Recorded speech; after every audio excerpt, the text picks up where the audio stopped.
s'est rendu compte que les PME, c'est celles qui avaient le plus besoin d'être accompagnées pour s'améliorer sur le domaine marketing commercial.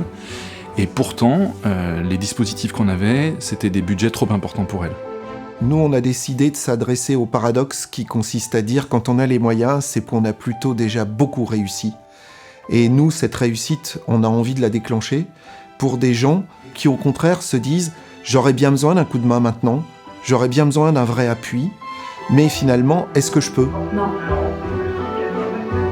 Quand un consultant vient à la journée pendant 15 jours, ok, il va vous aider à construire un livrable, et derrière ce livrable ne va pas vous permettre d'obtenir les changements attendus tout de suite. Donc la raison pour laquelle Questio fonctionne de façon digitale, c'est parce qu'on est convaincu d'une part que les changements s'obtiennent sur la durée, et d'autre part que acheter du consulting pour des TPE et des PME françaises, c'est trop onéreux à la journée.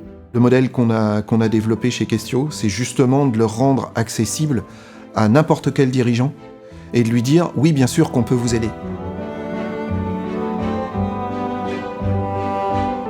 Donc vraiment la logique, c'est cet accompagnement de sessions courtes et régulières. On va sur questio.live et là on arrive sur une plateforme collaborative qui est, je dirais, le croisement entre un outil collaboratif et un réseau social d'entreprise. Donc finalement on a toutes les fonctionnalités pour bien travailler tout en étant à distance. N'importe où je suis maintenant, comme je me déplace, je peux avoir une séance Questio. Quand je suis à Paris, Rouen, Nantes, on se connecte. On se met en visio ou sur le chat, on peut poser des questions à tout moment, et finalement ça a créé paradoxalement plus de proximité tout en étant digital. Et on en parle d'autant plus qu'on a vécu ce mode consulting classique, traditionnel, auparavant. Donc on voit bien la différence. On est les premiers à avoir créé cette modalité d'accompagnement. On met à disposition des PME, des experts avec des niveaux d'expertise très élevés.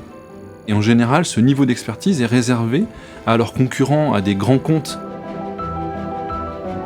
En fonction de leur spécialité, on va être capable de nommer sur la mission un expert spécialiste en marketing digital, en stratégie, en management, en méthode de vente. Il y en a qui sont sur Lyon, il y en a qui sont à Paris, il y en a qui sont à Toulouse, il y en a qui sont à La Réunion, il y en a qui sont à l'étranger. On commence à être grand, mais le dispositif d'accompagnement fait qu'on le fait avec de la proximité. Je connais très bien Jean-Claude, donc je peux l'appeler quand j'ai des besoins, et puis il me met des documents à disposition pour m'aider à préparer mes réunions. Moi, je suis tout le temps là pour elle, et elle le sait. Il arrive aussi que je me rende sur place, à Nantes, pour travailler avec James et ses équipes sur la journée. On est un peu tout seul quand on est dirigeant, hein. On est un peu tout seul en haut de la pyramide. Parfois, le consultant, l'expert qui accompagne, joue le rôle d'un confident aussi. On n'a pas beaucoup de temps à consacrer à prendre soin de son activité, prendre soin de soi et sa posture dans l'entreprise. Donc c'est des moments privilégiés. On ne travaille pas 4 ou 5 années par hasard avec quelqu'un. La relation personnelle avec Laurence, elle est juste forte. Tant qu'on a la possibilité via Questio de travailler avec elle, tout va bien.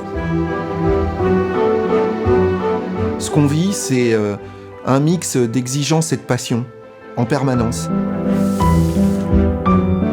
Ils sont tout le temps à la recherche de nous rebooster, nous relancer. On les amène à être dans une logique d'un rythme, comme avec un coach sportif dans lequel il y a la séance avec Questio, où on les aide à faire. On stimule, on fournit les outils et on fait avec eux pour que les sessions soient utiles. Je ne saurais pas faire sans, je crois. On sort toujours de sa zone de confort. Et avec des résultats. Une grande majorité d'acheteurs ne souhaitent plus rencontrer et entrer en contact avec un commercial. Le mot commerce, c'était un peu tabou. C'est pour ça qu'on a un enjeu de société, de replacer l'humain et le conseil dans les métiers commerciaux. Ça nous a permis de vraiment remettre le commerce comme une expertise aussi. Et ça, c'était fondamental. La plus belle réussite finalement, c'est d'avoir transformé depuis 2015 cette entreprise technique en une entreprise technico-commerciale. Quand on regarde le chemin parcouru ensemble et les impacts qu'on a aujourd'hui, ce qu'on a réussi à faire, c'est extra. L'année dernière, je pense pas que j'ai aidé beaucoup de personnes, je sais que j'en ai aidé un certain nombre. Et on va aussi mesurer les effets. Donc on est vraiment tourné vers quels impacts ça a, et pas seulement la satisfaction des personnes accompagnées.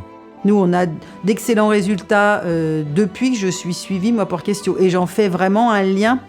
Aujourd'hui, c'est plus un sujet dans le budget. La question se pose plus.